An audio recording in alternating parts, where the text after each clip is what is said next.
Okay. So you and your protege worked on the change of the cartridge case and chamber Right, itself. right. Okay. Stoner didn't take part in that, nor did we take part in the bullet development.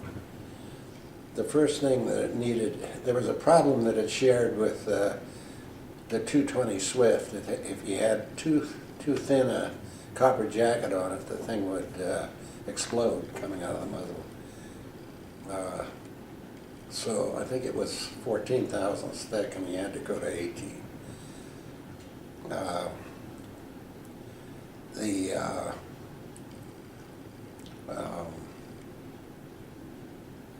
The 5.56 case started out as the 222 Remington. We moved the chamber, we moved the shoulder further forward. We lengthened the overall length of the brass. Case. Moved the shoulder forward. The first 5.56 bullet that Stoner and Sierra did was a straight cylinder. I mean, from the ogive, it was straight. There was no boat tail on it. Okay. So we put a boat tail on it. That's, I think Fremont and I did that because we were the ones that were talking to Remington because we were coordinating with the case development. Then, just to get off of that subject halfway, the N16, once it, the AR15, once it had been purchased by the Air Force, was getting some doubling. The primer was too sensitive. So we had to go to a thicker material on the primer to stop the secondary firing. And that was just from the inertia of the floating firing pin? Yeah. Okay. And that didn't occur until the Stoner 63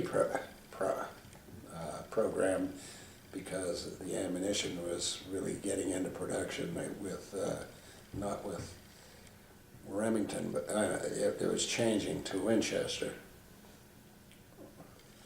No, that's not right, because it was Remington that took care of the primer sensitivity.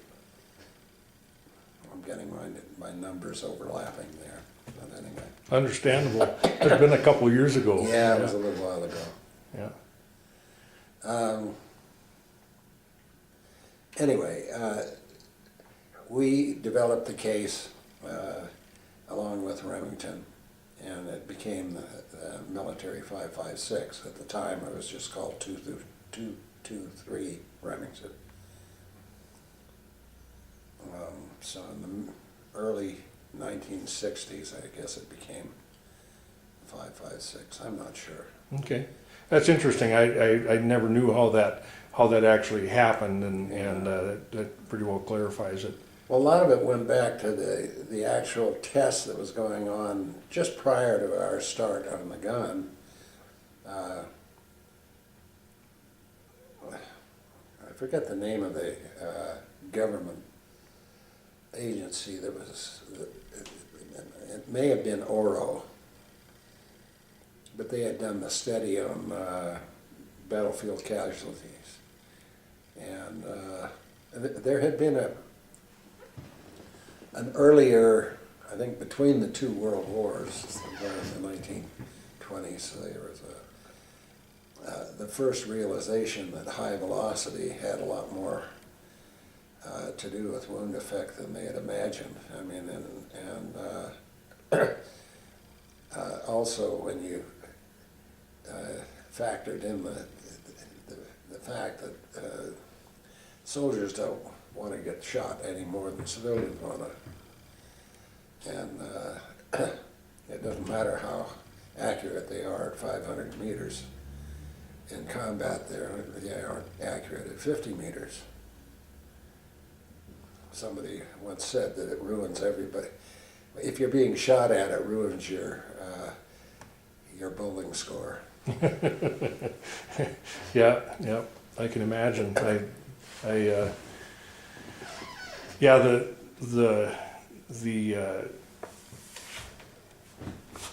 business of high velocity, low mass is something that I've been sold on for decades, and my dad was sold on it before me for hunting. I mean, you know, like you say, you take a 150 grain projectile and you drill a hole through an animal, and that doesn't kill them. They may bleed to death eventually, but it's not a good hunting round. The amount of energy that the projectile possesses when it leaves your body is irrelevant. You know, you need to dump as much energy into the body as you can. You know, and which means the bullet can't leave the body if you're going to get 100% of the that's energy. exactly right. Exactly right. And for the same reason that a light projectile loses energy quickly in air, it also loses energy quickly in the body. And that's something that some hunters just can't fathom. It's just, but Well, an unstable bullet is a legal means of getting rid of energy quick. Okay. correctly, yeah. You can't use a hollow point. You can't use it's against the Geneva Convention I or think it's the Hague. Hague Convention. Okay.